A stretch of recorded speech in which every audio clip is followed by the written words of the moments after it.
Hi everyone, it's Jeff, back with another video for you yet again.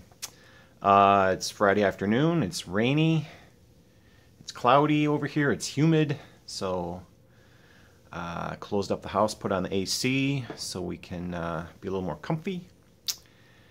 And I'm on third shift, holding out fairly decently. This is still fairly early on into the run, so the adjustment has been a little bit smoother this time around. Sometimes it's easier, sometimes it's harder.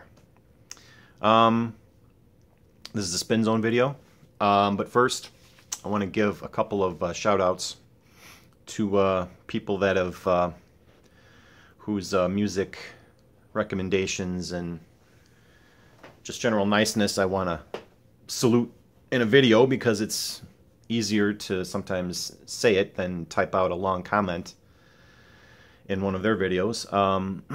First of all, I just want to say thanks once again to Russ from Amorphous Audio. He's just sent me an email today, giving me an update about the Telefunken. I think he's almost done with it, and I still have some work to do on my end to try to get the turntable going, but I think the end is close. I think we're going to have that thing going pretty soon, and that will be the subject of a future video once it's working. I hope to get everything on that unit working and playing something on it. So stay tuned for that. That's hopefully going to come in the not too distant future.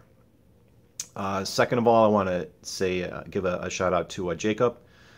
His channel is Moenrock, M-O-E-N-R-O-C-K. Great channel, great guy, and I watched one of his videos where he recommended, or he got the new album from Kamasi Washington. And he put a couple links when he commented, when he responded to my comment and said, you know, hey, check these out. And I've been streaming the those links, and it seems to, I love the music. It seems to fit best on weeks where I'm on third shift, like, you know, late at night. For some reason that music just seems to do it for me when I'm up at 2, 3, 4 o'clock in the morning. So just wanted to thank you, Jacob, for those recommendations. I want to get those albums, like the Epic, but I haven't really been able to find a good deal on them yet, and they're kind of pricey. So I haven't pulled the trigger on them yet, but probably down the road sometime I'm sure I will. And it's just nice to have a new jazz artist that I can listen to and discover kind of like in real time, instead of, you know, going back through 40, 50, 60-year-old recordings or older for good jazz music. So yeah, the videos that he linked to were really good. So just wanted to say thanks, that's all. And check out his channel. He's got a really great taste in music and a nice variety of stuff. And yeah, I like his channel a lot. Who else? My God, I'm blanking on the name now. I'm sure it'll come to me in the video. I can't remember. Okay. To be continued then. I'm going to get to the Spin Zone part of the video. I've got several albums here that I've been listening to over the past week, both alone and with the wife. Mostly with the wife, though. And here we go. I'll just show the first one. Nothing really says 1987 to me, I guess, besides the Joshua Tree, as much as this album, Kick by INXS. This is pretty much, I mean, this was the album that was their big monster hit, and for good reason, because there's so many hit singles on this song. I mean, on this album. God, I can't talk today. New Sensation, Devil Inside, Need You Tonight, the title track, Kick, Never Tear Us Apart. I mean, this is one of those albums where it's almost like a greatest hits album all by itself. So this is like the back of the crate album for this week, or for this video. I've had this one for a while. I like In Excess, and it's just one of those things where I was flipping through it looking for something, you know, a little kind of easier to listen to and pleasant, but still rocking, and this fit the bill just fine. So, In Excess Kick. Great, great album. And it just, whenever I hear a lot of these songs, it just takes me back to junior year of high school. It's like all I can think of is 1987 when I hear that. And then, of course, I showed this, I think, not in my last video. I guess I did. This was the Buddy Guy album, A Man in the Blues. This was the 50-year reissue, remaster. And, yeah, just like all the other Buddy Guys that I've been playing here lately, this is the real deal stuff. And actually, I can give out yet another shout out to Andrew from Tales from the Crate, because when I showed this in my last video, or whenever I did it, he had an interesting comment where he said that Buddy had the style. By the time this album came out, he had the style, but not the fire. And that seems to be a pretty accurate statement. I mean, there's great guitar playing on here, don't get me wrong, but it's a little more restrained than other stuff that I've heard from him since. So, I mean, don't get me wrong, this is a great album, and I highly recommend it. This probably just came out this year, so if you have any interest at all in Chicago blues or Buddy Guy, or both, this would be a good album to start with. But yeah, it's not like Stone Crazy, where he was just balls to the wall, insanely playing his guitar. It's a little more restrained, but it's still got, you know, a good level of precision and power to it. So it's easy to see how Buddy influenced a lot of the British guitar players of the era. So this is a great one. I'm going to be listening to this many times in the future. Buddy Guy, Man in the Blues. Highly, highly, highly recommended. And then I played Ocean Rain last week for my wife, and I had another Echo album in the crate, so I pulled that and played it. This one's called Heaven Up Here. This one came out a couple of years before Ocean Rain. I think this was 1981. Yeah, 1981. Original Sire Records pressing. And I liked this one just about as well as I liked Ocean Rain. It didn't have any recognizable hits on it, from what I can recall, that I've ever heard on the radio before, but it doesn't matter. This was a great album. It's great, you know, early 80s, that early 80s alternative type of sound that Echo and the Bunnymen were part of. So this is another great album from their catalog, Heaven Up Here. I really liked it. And of course, the wife liked it too. Now these last three albums are ones that I am well familiar with, but haven't really played all the way through in many, many years, especially on vinyl. And I showed this one on Facebook. The first one being Rust Never Sleeps by Neil Young and Crazy Horse. This is one of those albums that I used to own but lost, and I had to reacquire it. So, but I've, like I said, I'm well familiar with this album. I love it basically from front to back.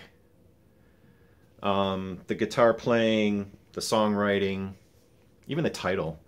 I love the title, Rust Never Sleeps, and I love how how Neil kind of used that as a metaphor for, you know, better to burn out than it is to rust. So, and of course, My Hey Hey, the acoustic version opens the album and the electric version closes it. I love both versions. I love that song. It's just simple guitar riff, kind of simple lyrics, but very, very powerful, very well played and sung.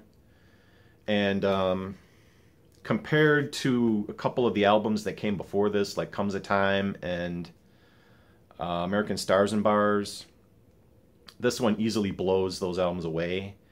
I mean, I can see how this is like a comeback album for Neil after you know, a couple years of releasing just kind of so-so albums.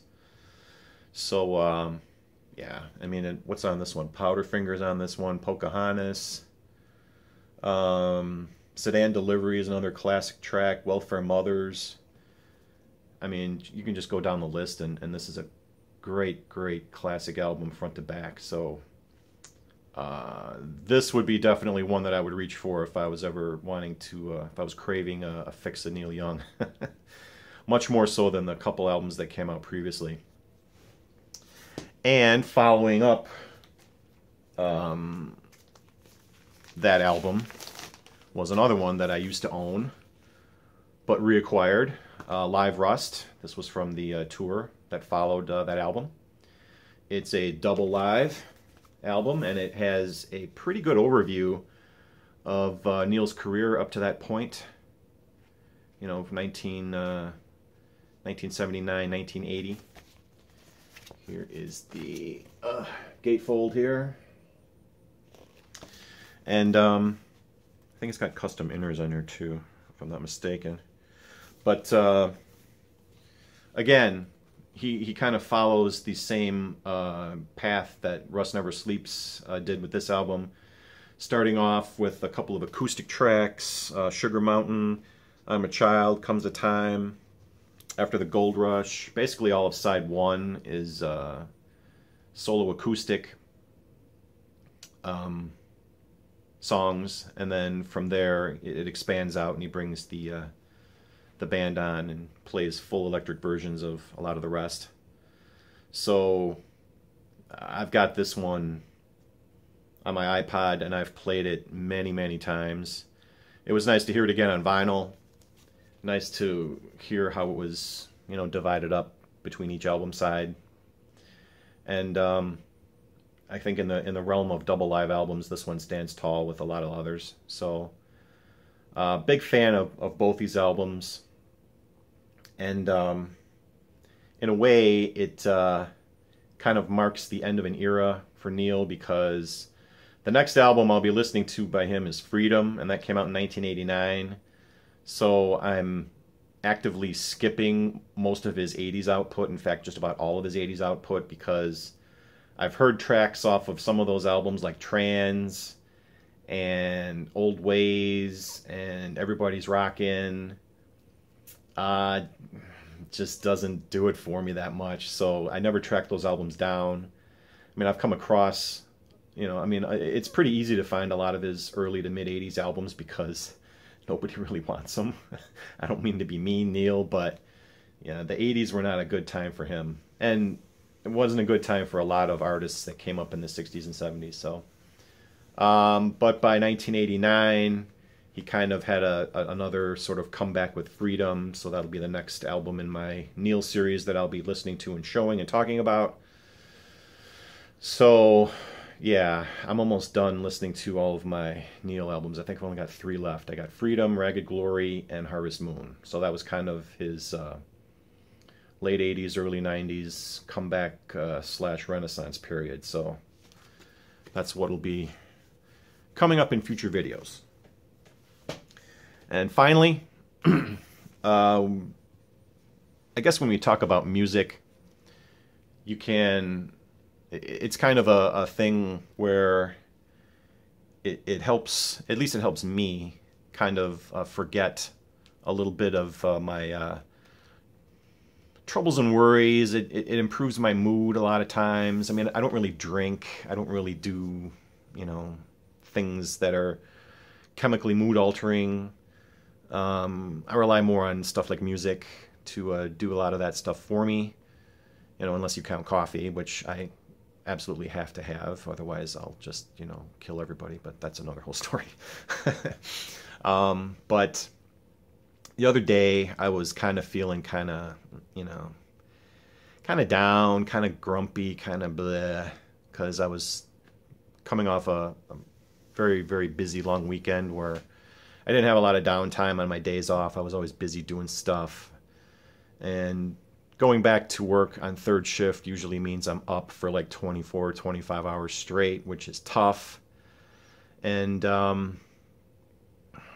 it was after dinner, and I was sitting there with my wife, and I'm like, what do you want to listen to? Do you want me to play a record? And she's like, yeah, play whatever you want.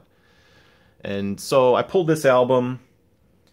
It's another one that I'm well familiar with. I bought this on CD when it first came out, and I still have that CD.